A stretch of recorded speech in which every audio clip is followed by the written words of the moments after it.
there's certain talks that have they've all developed in some form or fashion because of a question I've had or some sort of issue in my own professional life that I was kind of working through, and this is definitely one of those. My training, all through my bachelor's and my master's especially, was all about mental health disorders and mental health treatment. And what I figured out was that I knew a lot about what's wrong with people. I knew a lot about disease. I knew a lot about disorder. I knew how you could diagnose people with that stuff and tell them what's wrong with them. But one of the things I learned pretty quickly is we don't talk much about human thriving. We don't talk much about what's right with people, or what does it look like to be successful or happy. And let me give you an example. We have absolutely no problem at all talking about what it means to be depressed. In fact, we have a manual where you can go look it up on exactly what it means to be depressed. We can tell you how many of the different criteria you have to meet in order to be depressed. We can tell you what medications and what things we're going to do with you if you are depressed. So we approach depression in a very scientific way.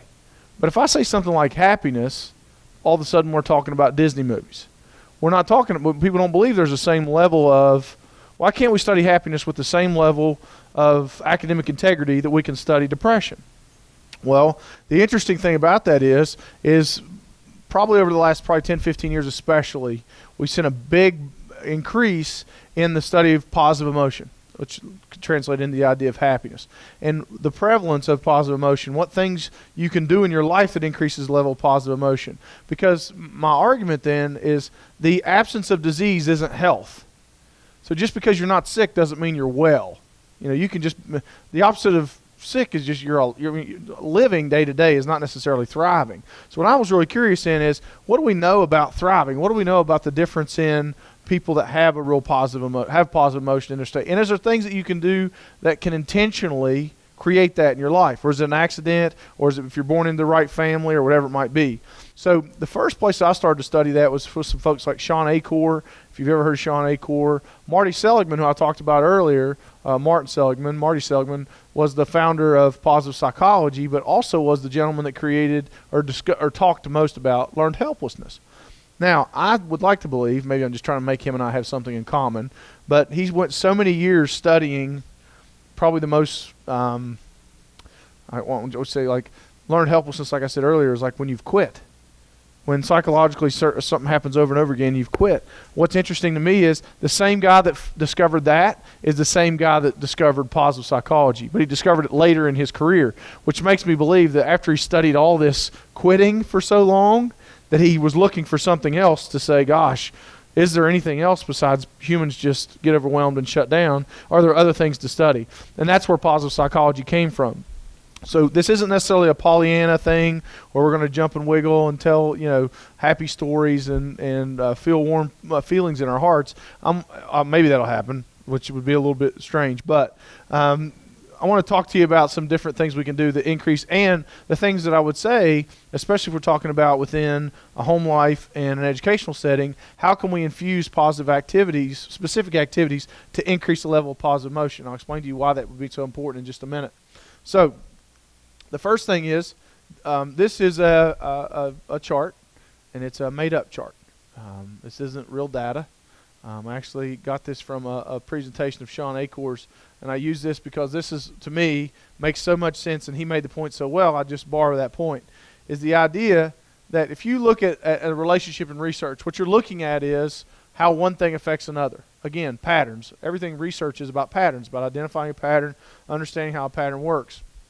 So if this was a research study, for example, let's say this. Let's say what we're studying here is median family income and student achievement. Okay? So on the x-axis, let's say it is median family income. On the y-axis, we'll say it's student achievement. In research, this chart right here would be pretty good research study. Why? Because what it shows is a relationship. In research, what you're trying to figure out is a relationship. So what this chart would tell you is, as a family's median income increases, student achievement increases as well. Now, I'm not saying that as a fact. I'm saying it just as an example here. Now, what's interesting, you see that one dot, though? You see the one dot? That dot in statistics is called an outlier, which is a fancy way of saying a statistical weirdo. Okay, that's what that dot is. That dot doesn't follow the trend. And a lot of times people don't pay attention to that dot because that dot doesn't follow what all the other dots do. All the other dots are telling you, hey, median family income increase, then that means your general, your test scores is going to increase at the same time. Now, what we typically do with research is only talk about that trend. But what positive psychology talks about is, what is it that makes that family different, that they're able to have their children achieve at a higher level with a lower median income? So instead of ignoring them as a statistical anomaly, why don't we study them? Why don't we look at them in more detail and say, are there things that they're doing in their home that could be replicated that could increase everybody? And this is what I love about what Acorn and Seligman talk about with positive psychology. It's about bringing the average up. It's about everybody performing at a higher level. By studying these statistical outliers, looking at what are the things that are unique about their lives and the positive emotion in their life that we can bring up that increases that whole ability to function. Now, does anybody know what that is? Anybody know where that is? It looks like Hogwarts, doesn't it? Yeah. Actually, that's what I would have guessed first. It's the freshman dining hall at Harvard. Yeah.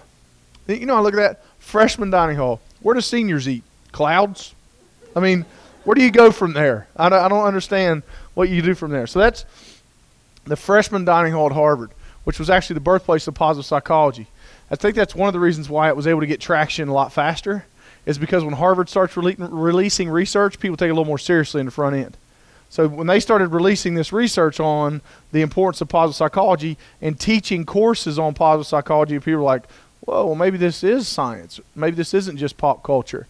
So what they started to study was, first, students at Harvard. And their assumption was, the hypothesis was, gosh, a student at Harvard should have a higher level of positive emotion because of look at all the assets they have in their life. Because we know this. Just to get into Harvard is absolutely unbelievable to get in. Like, listen, there was never a threat that I was going to attend Harvard. That was never even there was never even a thought. But because we know the idea with to even get into Harvard, it just starts if you got to have a crazy high GPA and a crazy high SAT or ACT score. If you don't have both of those, they're not even going to look at you. It doesn't matter if you've been working at the dog shelter since you were 3 years old and volunteering at every possible thing. If you don't have those core markers to get over that first filter, you're not going to go to Harvard. So the discussion was a kid that gets into Harvard would have a lot of assets, a lot of resources, so it would make sense that they would have a higher level of positive emotion in their life. Now what they ended up finding out, though, was students at Harvard didn't have any higher level of positive emotion than kids at state schools. Yay, state school kids. I was a state school kid, right? So they said, well, this is interesting. And actually they found out that kids at Harvard are more likely to have a mental health disorder or meet the criteria for mental health disorder. And that makes sense if you spend enough time with someone who's got, in order to achieve at that level, there's a high likelihood that you've got some level of type A drive, which has to be balanced hopefully later in life if you're going to, really function at a high level. So what they found was, wow, this is interesting. So only 10%, and that's where this came from, only 10% of the presence of positive emotion can be accounted for by your life circumstance. Well, that's a challenge. If only 10%, so if the where that you are in your life circumstance, that's interesting that only can. So what are the other things that account for the level of positive emotion in your life? Well, it would be unfair of me not to tell you that the largest percentage of your presence of positive emotion in your life has to do with your genetics. You were born 50%, though. I'm not saying all. 50% based upon the research that's been done. It's been replicated a few different times. About 50% is your temperament. Okay. For example, you guys know people that just seem like from birth they were just like, even your kids. One kid was just happier than the other, generally speaking. Temperament's different. Let me give you an example. How many people have more than one kid? May have more than one kid? Okay. All right. How many have both those kids have the exact same personality? Not possible. Why? Because I have a made-up theory to explain it. And it's called the leftover gene theory. And you know what that is? You have the first kid gets combinations of whatever of the genes of you and your significant other. Second kid gets whatever's left over from the first kid. That doesn't mean your second kid's less than. It just means your second kid's different. That's just how it is. It's how it works. So their temperament's different. And temperament has a lot to do with the presence of positive emotion in your life and how you perceive and interpret things. Also, you can have genetic predispositions for certain things. For example, ever since I was a young kid, I was told that bad nerves runs in my family. Do you know what bad nerves are? You know what that is? Anxiety. But it's an Appalachian way of saying, it's like for example, we were told we have bad nerves. Let me test your Appalachian knowledge. If you have bad nerves, what medication do you take? Vodka, maybe. Yeah. Yeah, that'll work too. Same premise. You take nerve pills. You ever anybody say the phrase nerve pills? So I was told when I was younger that we have bad nerves, which you can tell in my family there is a predisposition towards anxiety. I'm a pretty high-strung person in general. I've just learned how to navigate it as I've gotten older. I've developed my ability to handle that and deal with it. But it's something that even as a little kid I can remember having a lot of anxiety. I was a real warrior. So what's interesting about that is that does impact the presence and prevalence of positive emotion in your life. And then the other 40% is intentional behaviors. Now what's interesting though is how much people will explain away their access to positive emotion on that 10% especially, right? Or they'll get all of it to the 60%. Well, my mom or dad or whomever was this way, and this is my life circumstance, so that way this is just the way I am. That's one of the things I find to be interesting about people when they explain their own psychology, is it's the way I am. As if, and this is one of the interesting things, is as if that's a fixed trait. One of the interesting things that I would argue, even that 50%, you could get some of that 50% back through your intentional behaviors. Because of what we know about neurogenesis and neuroplasticity, the ability to change the way your brain processes the world, I would argue that 50% of my genetics probably did make me predisposed to anxiety, but because I've learned ways to deal with it and learned strategies and routines and things like that, that I don't believe that 50% still exists for me, that I've gotten some of that neurology back through practices. Same thing that we can do for kids that have attentional issues or different issues like that there's specific practices we can do that will help them gain access to what seemed like a predisposition in that specific situation. So this is what we're going to talk a lot about, is that 40% and what that 40% looks like. Now, it's important that we start talking about the formula that a lot of us use when we're talking about positive psychology, or to what will allow you to have permission to be happy. Now, I grew up in a home that was, let me give you a little bit of background on my family. My great-grandfather was a boilermaker for the railroad. My grandfather worked in steel for about 32 years back home in the Huntington area. My dad worked in steel for about 15 years until they started shutting down a lot of the mills back home where I live. And then he became a gymnastics instructor, which is really common for men to leave steel and go into gymnastics. I mean, it's a work program back home. But anyways, it's a long story. Better told in a bar. But anyway, so, which I have a sixth talk, that's the hidden one. It's later. I'm just kidding. So the interesting thing is in that mentality, in that environment, in an industrial mindset, is that if you work really hard, then you can be successful. And then once you're successful, you can then be happy. That's the goal. That's what you're trying to do. You're trying to chase that thing. And what that is even you can even hear this. Like, for example, my grandfather, when you talk about retirement, he would talk about when he retired. When I retire. And he retired at 63 and dropped dead at 65. So, no thank you. No thank you. I'm not going to string together week vacations at Myrtle Beach every year and talk about retirement for 30-some years so I can drop dead 2 years after I graduate. But I think there's still some of that industrial mindset about the only time you're allowed to enjoy positive emotion is after that grind, after that process. I would argue that you can grind, to use a pop culture word right now, that you can still grind in a positive way. And that actually I can grind better with positive emotion than I would if I was constantly chasing. Because what happens, what this did to me was I had to really watch, I had to reevaluate. Because when I first started speaking, I'll give you an example. This is going to sound cheesy, but I'm okay with that because I think sometimes if we're all cheesier than what we let other people think. So we mute ourselves and we kind of like don't talk about things because we think people might think we're weirdos. And the reality of it is I fly out of here at 6 a.m. tomorrow morning. So if you think I'm a weirdo, it'll all be okay anyways. So, but I can remember when I was first started speaking, walking my dog in our the second house we lived in, and I was walking my dog down the road, and Jake was young. He was fairly young. He's maybe even like 1. And I can remember looking up, and there was a plane flying up. We lived out in the country in like a country neighborhood, and there was a plane that flew over top. And I remember saying in my head, someday someone's going to pay for me to fly someplace and talk. And that's going to be the coolest thing ever. Because at that point in my career, it was like the Lions Club was like, hey, we got some time for somebody to talk. I'm like, I'm there. I'm game. Let's go. Do you need me to bring a covered dish or anything? Because I'll be there. I was just so happy that anybody would want me to speak anywhere. And I remember looking at that thinking, won't that be cool? Now, not too long after that, it took me a little while.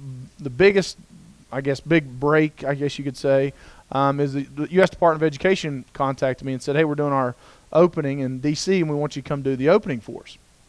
I said, cool, let's do that. And so I flew in, and I get there, and I'll never forget, I'm coming down the escalator, and there's the guy, right? There's the guy, and he's got my sign. It says Jim Harrison. I remember thinking, oh, yeah, I am officially the Puff Daddy of this situation right now. And I went and got into Lincoln Continental, and they drove me to the place, and they had a snack thing in my room, and I'm thinking, man, this is the big stuff. And I spoke, and it was cool, super cool, like 3,000 people, and I killed it. And I'm saying this because I told you I wasn't going to censor myself. Absolutely killed it. Felt great about it. What was weird about it is I flew home that night.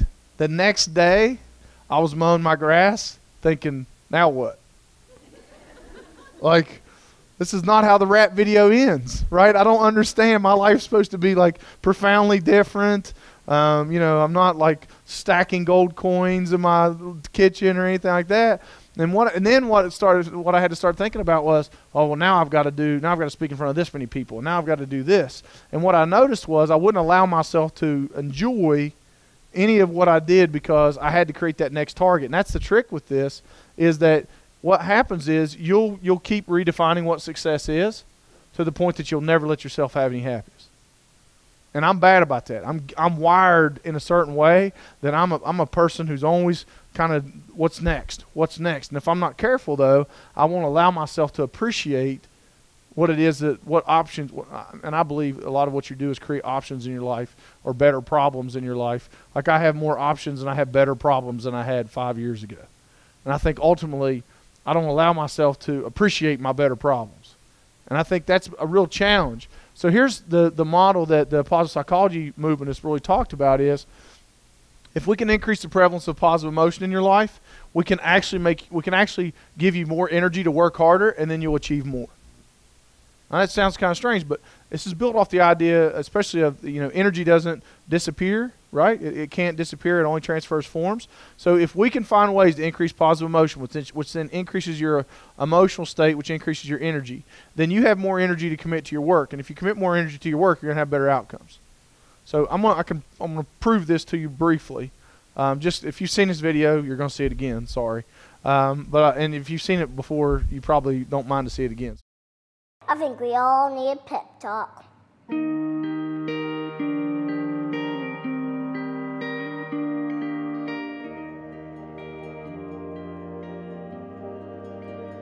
The world needs to stop being boring. Yeah, you.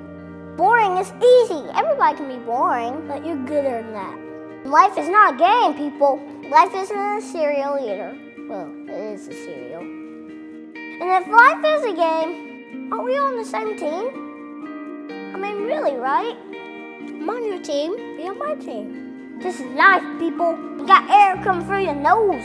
You got heartbeat. That means it's time to do something. A poem. 2 roads diverged in the woods, and I took the road less traveled. It hurt, man!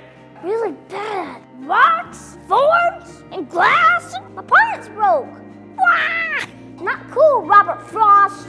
But what if there really were 2 paths? I want to be the one that leads to awesome. It's like that dude Journey said, don't stop believing unless your dream's stupid. Then you should get a better dream.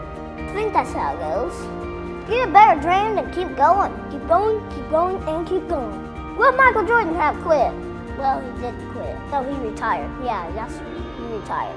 But before that, in high school, what if he quit when he didn't make the team? He would have never made Space Jam. and I love Space Jam. What will be your Space Jam? What will you create will make the world awesome? Nothing if you keep sitting there. That's why I'm talking to you today. This is your time. This is my time. It's our time. We can make every day better for each other. If we're all on the same team, let's start acting like it. We got work to do. We can cry about it, or we can dance about it. We were made to be awesome. Let's get out there. I don't know everything, I'm just a kid. But I do know this. It's everybody's duty to give the world a reason to dance. So get to it.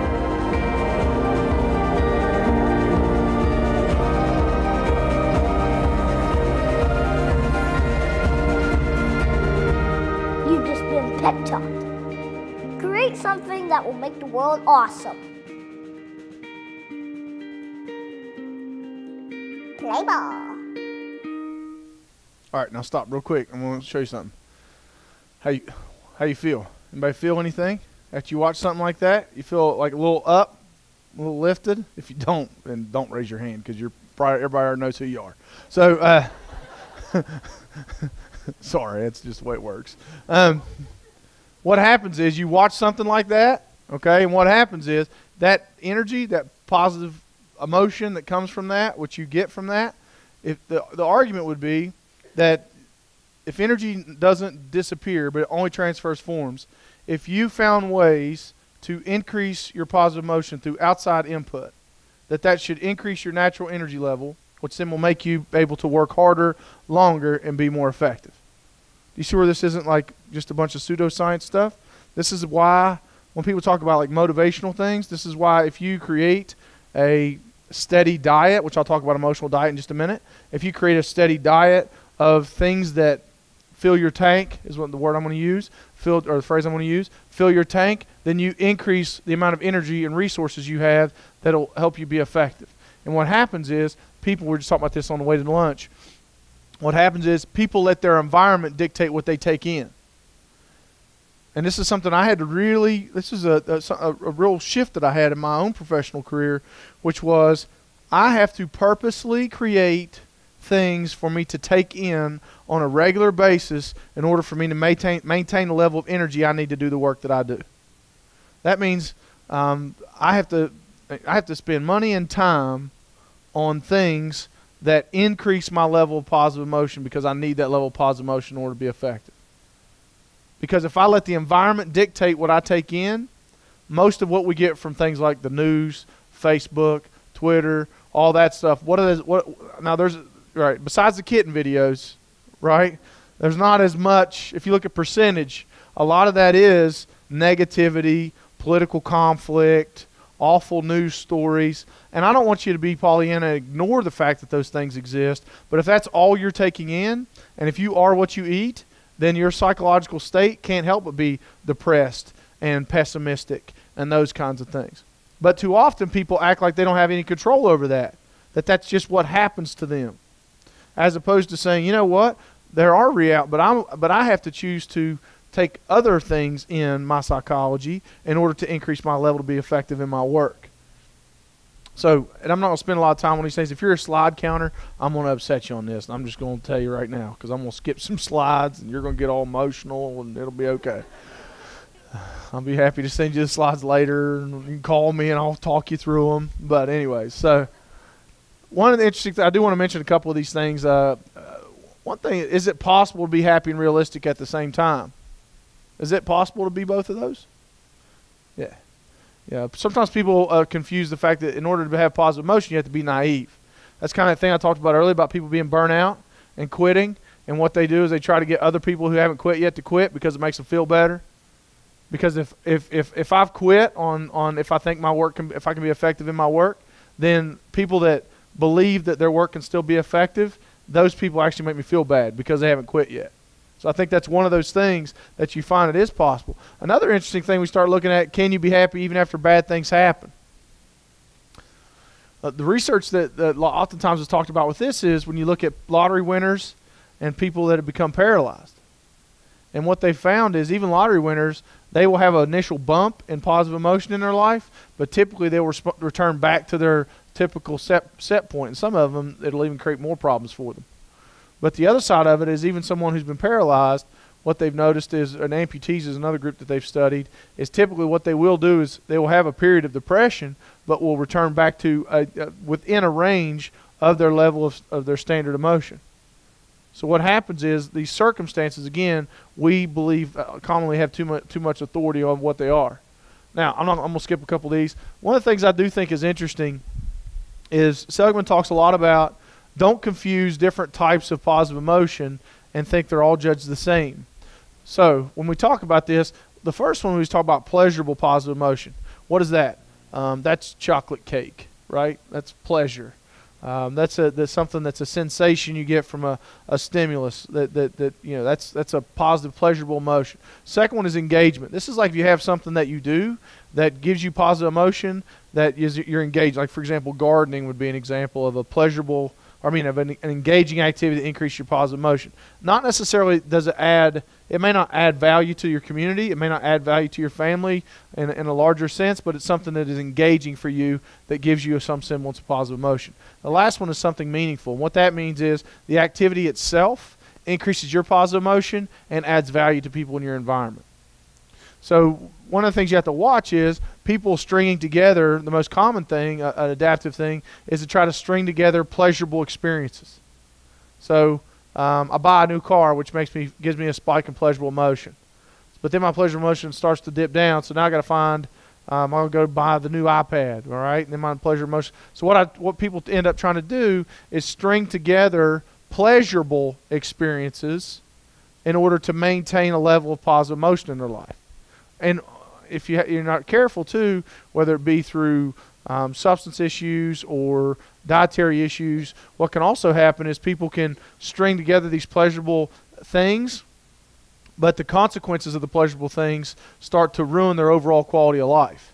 So whether it be debt or health issues or whatever it might be, I'm bumping up, but I always am trying to recover, and that's where that pleasurable events can work against you. And the engagement idea is people can become completely immersed in something pleasurable, but still not adding value, which can actually isolate them from people around them.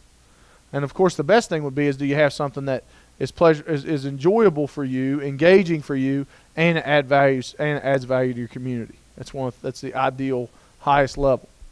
Now, we start talking about Victor. Has anybody ever heard of Viktor Frankl? Anybody heard his name? Viktor Frankl, to me, is one of the coolest people who ever lived. Viktor Frankl was he's a prisoner in Nazi Germany. He was a psychologist and came up with the idea of logotherapy. So if you ever heard of logotherapy. What's interesting about Frankl is Frankl was a physician when he was captured.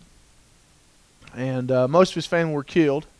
And he decided when he was a prisoner is that he wouldn't die on purpose. Now, that sounds like a kind of a strange thing to commit to, but when you consider the context of the Holocaust, it wasn't uncommon for people to die on purpose.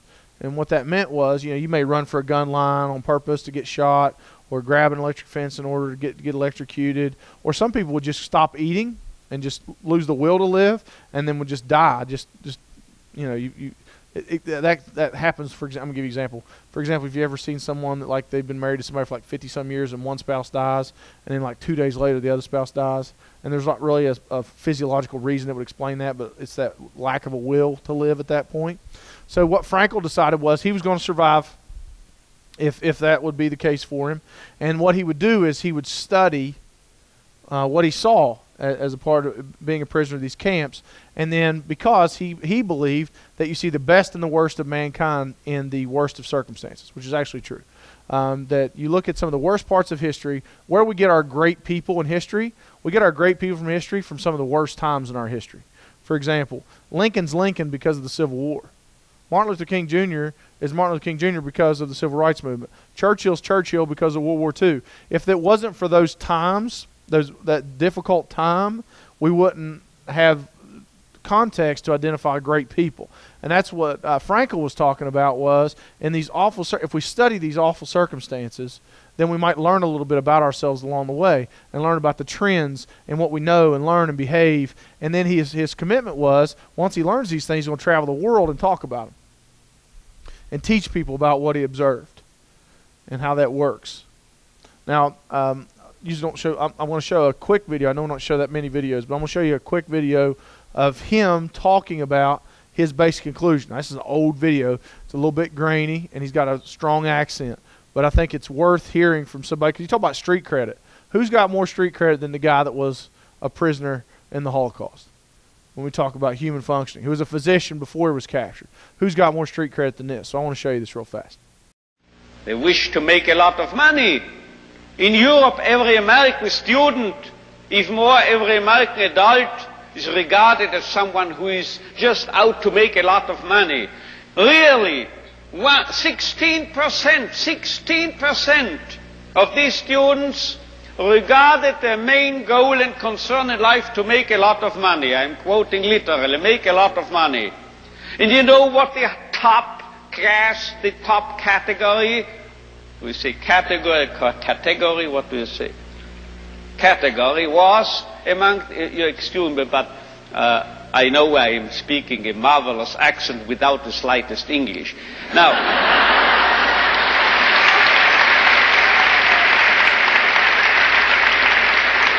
you know what the top category was?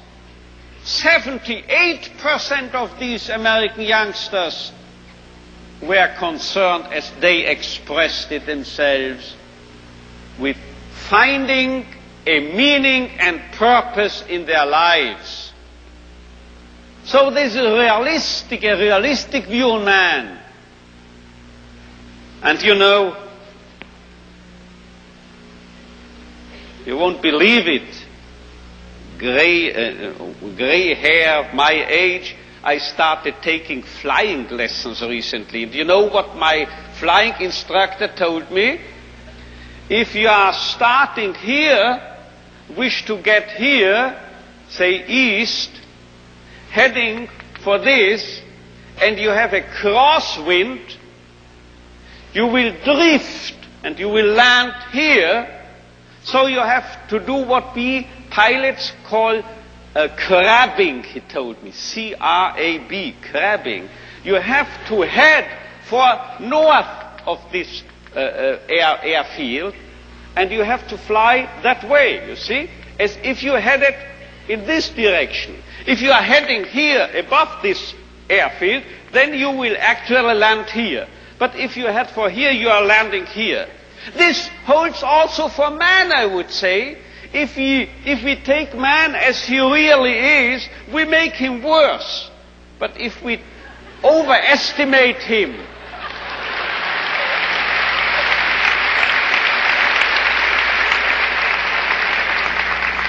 it's premature, your applause, you will soon know why. If we seem to be idealists and are overrating man, and looking at him that high, here above, you know what happens? We promote him to what he really can be. So we have to be idealists in a way, because then we'll wind up as the real realists. And you know who has said this? If we take man as he is, we make him worse. But if we take man as he should be, we make him capable of becoming what he can be. This was not my flight instructor, this was not me, this was Goethe. He said this verbally. And now you will understand why I, in one of my writings, once said, this is the most apt maxim and motto for any psychotherapeutic activity. So if you don't recognize a young man's will to meaning, man's search for meaning, you make him worse, you make him dull, you make him frustrated, you still add and contribute to his frustration. While if you presuppose in this man, if in this so-called criminal or juvenile delinquent or drug abuse and so forth, there must be a what we call spark, a spark of search for meaning. Let's recognize this, let's presuppose it, and then you will elicit it from him, and you will make him become what he in principle is capable of becoming. What do you think about that? Isn't that interesting? That sounds like somebody who was tortured and held hostage. His whole basic conclusion of his theory was, logotherapy, which means meaning therapy. Logo meaning meaning therapy. And his whole idea was people want purpose. People honestly want meaning. And I think that's that connection with positive emotion that takes your work to an actual higher level. And I think sometimes it's interesting, like I said before, I'm not going to apologize for being cheesy or anything like that. I think because we're sometimes afraid to talk in that language because it seems a little too grandiose to talk about purpose and to talk about why. And I think even what Frankel talks about is the way to get folks to achieve is to overestimate them. And think about that. Think of any, like when you look at a group of people or students that has overachieved, typically it's because there's been somebody in their environment in some leadership role that has set a standard higher than most everybody else has set for it. Somebody who said, everybody thinks you can do this, I think you can do this. And guess what? I'm not backing off of my standard. And there's an idea of when you overestimate people, there's a level of respect and a level of commitment that comes with that. Because for me to just say, oh, well, that's just kids like that, back home. Well, that's what I'd expect from a kid from a poor Appalachian town, and that's kind of what you get, and we've seen this before. What then I give people then is permission to be mediocre. But if I say to folks, yeah, I recognize that you come from this, and I recognize that this happens, let me tell you what, when you're with me, this is the standard I hold people to. This is what people will achieve at. And I've even seen this, and what's interesting, I've seen this in schools differ from classroom to classroom. I've seen places where kids that were held to a higher standard achieved at a higher standard, but when they went into another environment where people just accepted them at the status quo or just kind of then what you'll have people underachieve. But it takes courage and persistence to overestimate people like Frankel's talking about. And I think the first thing we start looking at is, this is a great quote I love, for he who have a why can endure any how. If you got your why, if your why's in check, then your how becomes more doable in that way. And I tell people sometimes that means in our field we don't do this enough. What I call a Google Earth analysis of your life. Remember, how Google Earth works? Isn't that kind of cool? How it's like you're seeing the whole Earth, and the next thing you know, it's a shot of your house, and you just hope you're not in the yard, right? Of some picture they took forever ago by a satellite. I think the thought of that though is being able to connect, and this is hard if you're not used to doing it, is being able to connect what you're doing today with your overall purpose of what you do. When you come to work, are you connecting this idea of what you're doing in your classroom, what you're doing in your therapeutic relationships, what you're doing in what your agency's trying to accomplish? How does that connect with what you believe your life purpose is? And I know, again, this is uncommon language for people a lot of times to talk like that. One of the things that I've come to, I spend a lot of time thinking, my whole push in my work is add value. I'm always trying to add value. That's my job. As I show up, my job is to add value. And hopefully as I add that value, other people's quality, other people's performance increases. So that's one of these things that you start looking at is the things you're doing, is that contributing to that next step to what you need, or that next idea, or what you're doing right now? Because if you're not careful, if you're not asking yourself those questions, you'll spend a lot of time doing things that doesn't move you toward what you want to do. You'll spend a lot of times, and one of the things I found that's interesting is there's even relationships I had in my life that I decided to no longer participate in because they were actually distracting from my direction of where I wanted to be. They're actually distracting from. They were relationships that I felt like I constantly needed to mute my opinion or be self-conscious of talking about goals and things like that. If we start talking, and they would say, well, you better not do this and you better not do that, or that sounds awful hokey, or whatever it might be, and you be around some of these people and they'll actually steal some of that energy from you if you're not careful. So a lot of times people say, well, is this supposed to be inspirational? Well, inspiration is short-lived. It really is. And willpower is short-lived. For example, I can be trying to not eat sweets, but if my wife buys Oreo cookies, okay, and it's late at night, and it doesn't matter how because I always think this is interesting. I love this interesting study of how much a day can change you. You could get up that morning and be so mad that your pants don't fit the way you want them to.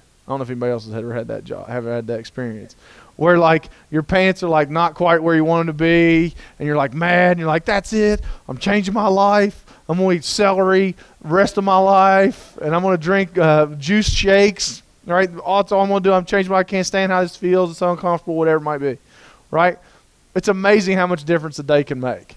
That night, it could be late at night, right? In the morning, I was on fire with it. I may even make it till lunch, right? And then that night, if those cookies are in that pantry, and it's late, and the kids are in bed, and the dogs are down, and my wife's in bed, and this is a serious problem, so you can't laugh. Cookies speak to me. You guys ever have that? The cookies will speak to me. And I don't know what it is about the Oreo people that they had to make the package the loudest thing on the face of the earth to open. Have you ever tried to open a package of Oreos in the middle of the night and feel like you're waking your neighbors up? Like that like duct tape sound when you tear open a thing. And it is sad the amount of Oreos I can eat in a sitting.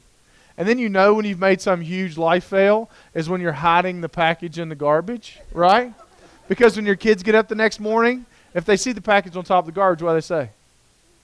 Who ate all the cookies? And you're like, your mother. Tell her I had to leave to work early. I'll see you guys later, right?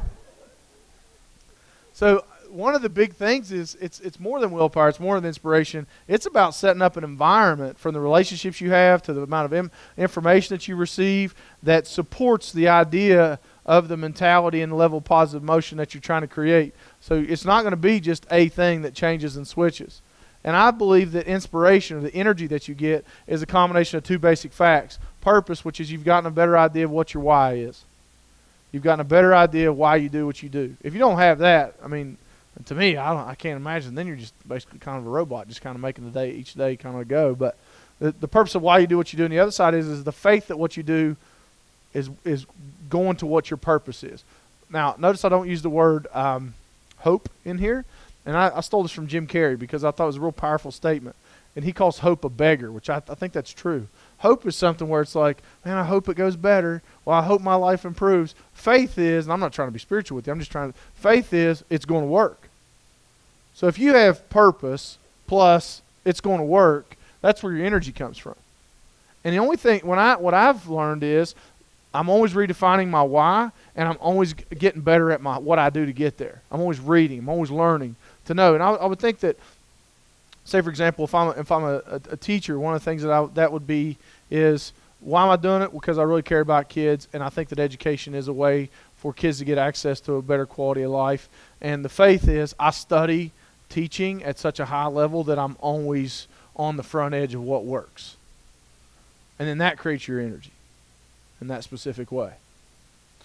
I think you should have role models. I think you should have people that you study. The general description is you're the composite of the 5 people you spend the most time with. That makes some of us cringe, like, oh crap, right? Yeah, you're the composite of the 5 people you spend the most time with. Well, I think you should study people. I think you should study people that have been successful. I think you should study people that you look up to. I think, and if you don't have access to those people close in your community, you need to find those people, and the digital world makes those people much closer to us now. I'll cycle around to different people that I study. I mean, I've studied Frankel in detail. The person I'm studying right now, I spend a lot of time studying, is Tim Ferriss, the guy that wrote the 4-Hour Work Week, the 4-Hour Body, and the Tools for the Titans.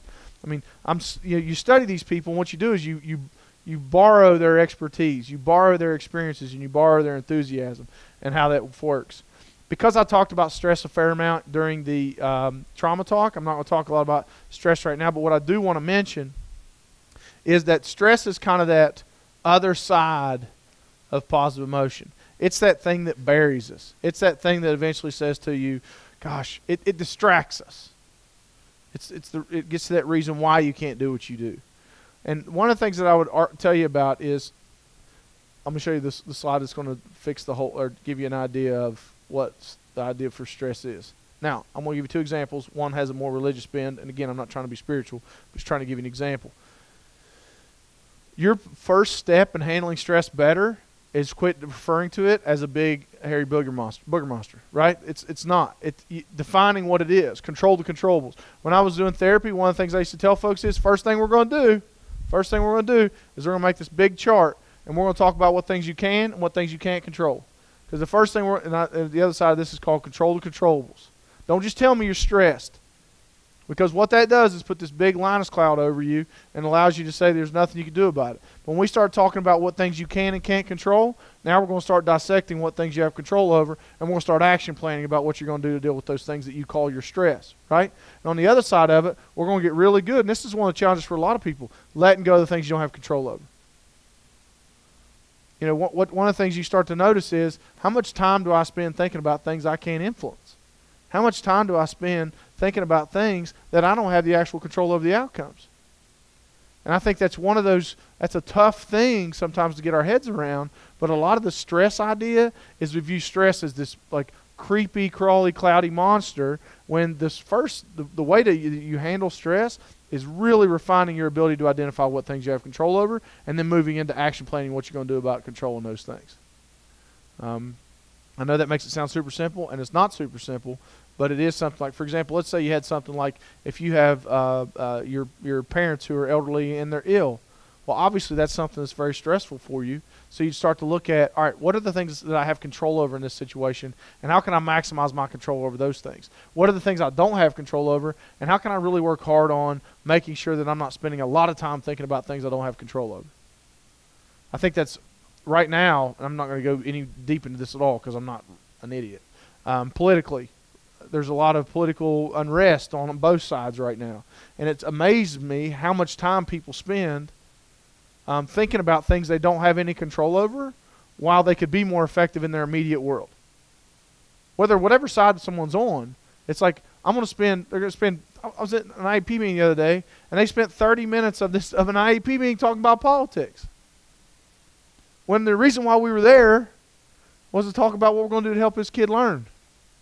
Not about a policy that really ultimately doesn't impact this kid at this moment, right? So I think one of those things is being really disciplined in what things you allow to get your mental energy, what things you allow yourself to talk about. And sometimes some people are going to get irritated with you if you're this way. And you know what? If you're not making some people mad sometimes, then you're probably too much of a chameleon anyways. You know what I mean? If somebody needs to not like you at least a little bit. Right? Because if not, then it's like that, I don't know, the country song, if you don't stand for something, you're going to fall for anything. I don't know who sings it, but I think Randy Travis or somebody like that, or Toby Keith. Anyways. But it's that idea that if that's the case, then you really aren't ever really standing up for anything. And I think that's one of those ideas that we start to consider and talk about.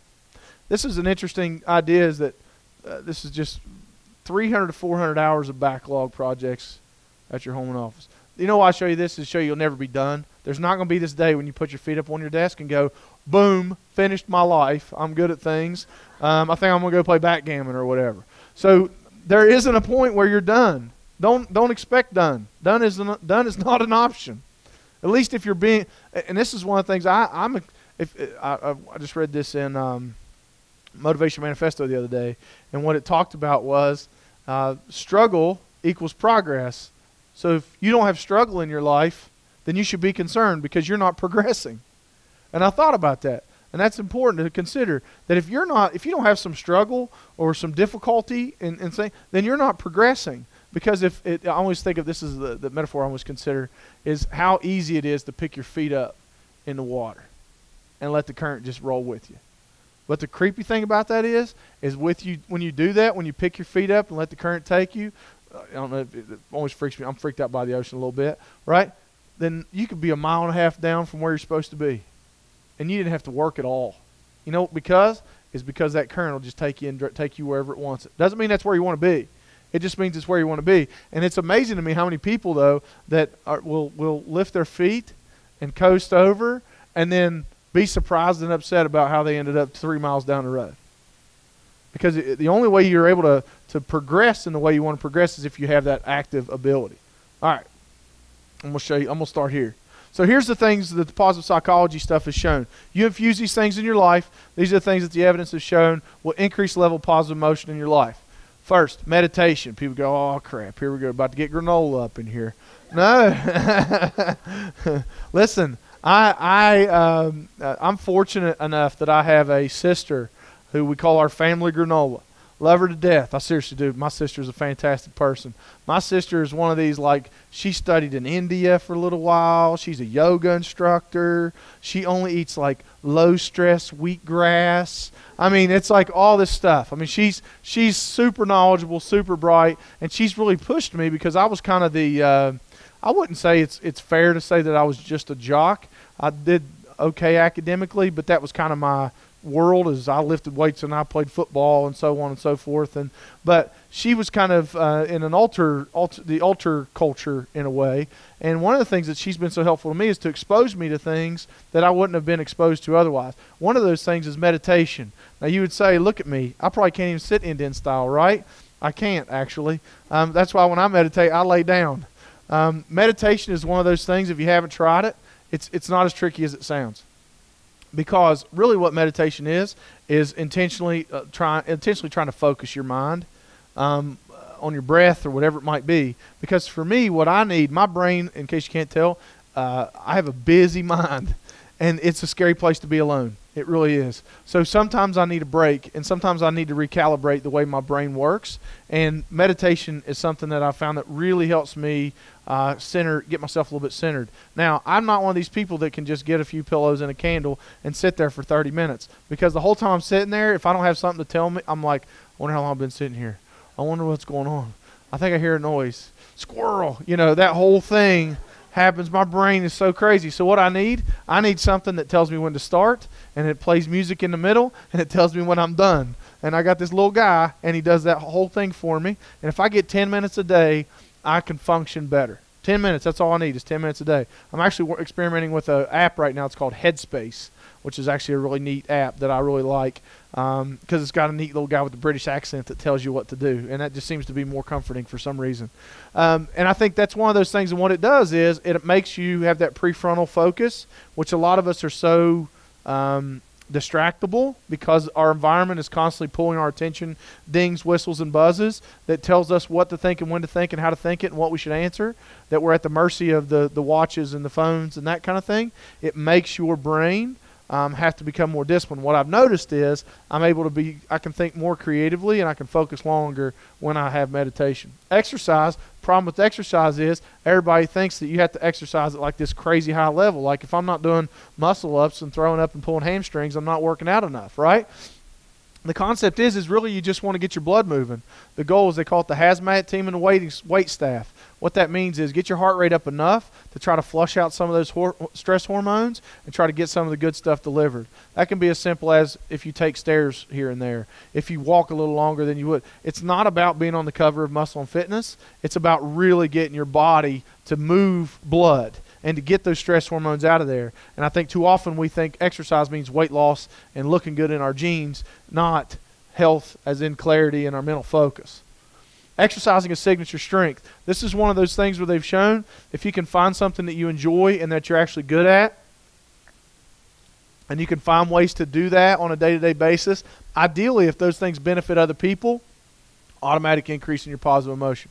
It's a really important thing that you have those things that you enjoy. That's a part of it. One thing that I do, and this is going to sound super meathead of me, but that's why lifting for me is that, because it's something that I enjoy and it's something that I'm decent at, and it's something that allows me to. And then in the summers, I do the strength and conditioning program for our high school football team, which allows me to add that social element or that adding value element to that. And I think that's something that I do that I don't get any financial gain from, but it's an element of that engagement and that social engagement for me. Spend money. People say money can't buy happiness. It absolutely can if you spend it on experiences. And what that research has shown is that if you invest in positive experiences, for example, camping with your family, going on vacations, going on girls' weekends or whatever it might be, those kinds of things actually do increase your positive emotion. Buying stuff doesn't. It'll bump your dopamine or positive emotion briefly, but the experiences, which then translate into memories and emotions, those things do have that outcome. And something to look forward to is just another way of thinking about what is it that you're looking forward to. Doing these things with your students is also, or people that you're working with, can also be very powerful. as can meditation exercise, as can exercising a signature strength. A lot of times I write behavior plans for kids with significant behavioral challenges. I want to identify a signature strength, and I want to find a way for that kid to exercise that signature strength. Intentional supports. If I asked you, do you have your therapy group? You may not know it as your therapy group. It could be Sunday school. It could be happy hour. It could be whatever. It's, do you intentionally have a group of people that you hang out with that increase your positive emotion? Or, and that's an important thing. Do you have that group that you purposely hang out with in that specific way? And I always talk about you have makers, takers, and waiters. What kind of people are you surrounded by? Are they people that you feel an increase in positive emotion, or are they people that drain your positive emotion? That's a challenge. That's a challenge sometimes. One of the interesting things that came from some of ACOR's work that talked about the soft 75, and what they kind of showed was that only 25% of your work success can be accounted for by your IQ. And these other things are the things that account for a higher level of your performance. For example, your social networks, your optimism, and your perception of stress. What does that perception of stress mean? Perception of stress means this. Do you view stress as a threat or an opportunity? What that, stress is, again, struggle is an opportunity for growth. And how do you view that? I tell you what, if you're teaching kids one thing, teach them about this. Teach them about the opportunity for growth. If you haven't read Carol Dweck's book called Mindset, you absolutely need to do that, because it talks about how you view work and how you view development as opposed to, is it innate or is it something that you develop through time? Only a couple more things I'll mention and I'll let you go. Conscious acts of kindness. What do conscious acts of kindness do? For example, holding doors for people. Holding doors for people, right? That's the thing. People think, well, why? Let me tell you, there's a trick to holding doors for people. It's not just you being nice for the other person. You get a kickback too. What do? You get a little dopamine kick out of it. Why is that? We're social creatures. You know what? We like to take care of each other. So when I open the door for you, not only do you get that warm, fuzzy feeling that someone opened the door for you, but I get that dopamine kick too, because guess what that gives me? I'm a pro-social creature or a social animal, and now that just told me, hey, I'm being a good human. And my brain will reward me for being a good human. Now, interesting, I'll tell you this real fast. My dad, I remember I stepped in front of my mom one time at Stone Thomas. We were going in the mall when we were going in the store, and he bounced my head off a door frame, which hurt awfully. I remember bits and pieces of it. And my dad said, son, don't you ever step in front of a woman going through the door. And it was interesting, not too long ago, I was in Michigan, and I went to hold a door for this lady, and she goes, I can hold a door for myself. And I said, ma'am, I'm sorry, but I got to hold this door. So, because I have post-traumatic symptoms if I don't. But anyways, but what that does is you teach kids how to do that, teach people how to do that, that it works both ways. And it also teaches people how to empathy and be socially connected. And infuse positivity in your surroundings. What was the research on that? It said that they took two groups of people, had one group for 30 days just going about their business. The other group for 30 days went on about their business, but had to write 3 things they were grateful for at the end of each day. 3 things they were grateful for. What they started to notice is the level of positive emotion for the people that wrote the 3 positive things increased, because they said they started to notice more things they were grateful for in their environment. Why? Because they were looking for it. That's why. So last things last is this. How much ownership do you have over your psychology? How much ownership do you take over your perception of the world? When I went to college, that's what I drove. I drove a 1988 Mercury Cougar. And it wasn't 1988, so it wasn't a cool time to have a Mercury Cougar. So, and it was that color. And my buddies used to always laugh, and they would say, when I was in college, if you went up to pick up a girl for a date, what would you do if she didn't come out when she saw your car? Because it was like that car. And I remember I took this girl out. Her name was Alicia. We're sitting at a stoplight, and it was the springtime, and it just got nice. And she goes, oh, it's nice out. We should roll down the windows. And I said, sure. And they had power windows. So I went to roll down the window, and her window fell out. And I looked at her, and I was going, I got nothing. I don't know what to say to you right now. And I said, but we're going to have to pull over here at Blockbuster, and you're going to have to help me put that window back in there. And there she was in her cute skirt, helped me put that window back in. So I drove this car around for all my college career. And then when I first got my first job, where I had a salary, which to me was this weird thing that they're going to pay me the same amount of money every 2 weeks, I went out and bought a new used car. Anybody remember your first new used car that you bought? Right? And mine was a 2000 Nissan Maxima, jet black, tinted windows, had a spoiler. I'm not certain if it made it faster, but it looked cool. Had a CD player in the dash, right? Only certain people can appreciate why that's important. Do you remember when you had the adapter and you set your CD player in the passenger seat, and when someone would kind of try to come get in the passenger seat, be like, whoa, you about to sit on my CD player, man? You have to hold that. And you get mad at them if they bounced around too much and make the CD skip. So I had a CD player in the dash. Loved it, right? I'm driving this Nissan Maxima around, leather interior. I thought I was the coolest guy ever. Here I am. I'm basically a rap star in Huntington, West Virginia, driving my 2000 Nissan Maxima. It also wasn't 2000, so it wasn't like a new car. So I'm sitting at a stoplight. I'll never forget. This family of 4 pulls up in the exact same car that I have. Exact same car. And the biggest thing I could think of, I've got music cranking, feeling life. I'm in my early 20s, and I look over here, and this guy, and I'm thinking, that car is way too cool for a family of 4 to be driving around. And then when I started noticing Nissan Maximas everywhere I go. Did everybody go buy Nissan Maximas? What happened? What changed? My perception. What I was looking for. So what I want to leave you with is this. How much of your emotional state, how much of your the emotional makeup that you experience on a day-to-day basis do you intentionally create, and how much of that do you let the world tell you what you think and feel and how to behave? And I think because it is much easier, honestly, when you pick your feet up in the ocean, it will gladly take you down a way. It will gladly take you there. And society and the media and all the other ways that we receive information will be glad to tell you how to think, feel, and behave. But how much ownership do you take over that? Have you asked yourself why you do what you do in your career? Have you asked yourself why you're doing what you're doing today? And how does that relate to what you want to be doing a year from now, and what you want to be doing 5 years from now? Do you ask yourself those kinds of questions? Let yourself have permission to be a little cheesy and find folks you can be around that help you feel that level of growth. And put these things in you, and I promise you, you take a look at these things, and if you increase your level of positive emotion, you will increase your level to be effective, which will increase the level of your outcomes. So I hope this information has been helpful in some way. I tell you, it's been very, very therapeutic for me, and I'm practicing it every day. I'm practicing it every day. I don't bop out of bed every day and go, changing lives today, let's roll. That's not how it happens every day. But I think if you find these ways, it helps to make it a little bit easier to do that kind of stuff. All right, thanks, gang. Appreciate it.